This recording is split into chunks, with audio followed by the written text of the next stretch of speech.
In this video, I will show you how to log into Crypto.com on a new phone. So first, you will need to install the Crypto.com app on your new phone. After doing that, simply go and open it up. And you will then see this. Now, since you already have an account, go and click on sign in. And now here, if you have access to your emails, and now here just choose whether you want to sign in using your email or phone number, or if you signed up with Apple or Google, you can select those options too at the bottom, but I'll use my email. So from there, click on login.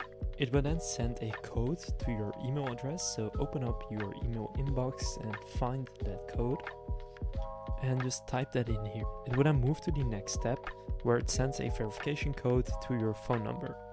So here just paste in that code. If you don't have access to your phone number anymore since you have a new phone, you can click didn't receive a code and click change phone number right here.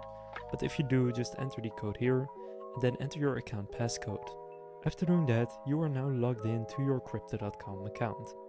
So now you know how to log into Crypto.com on a new phone. If this video was helpful, please consider leaving a like and subscribing to my channel. With that being said, I will see you in the next video.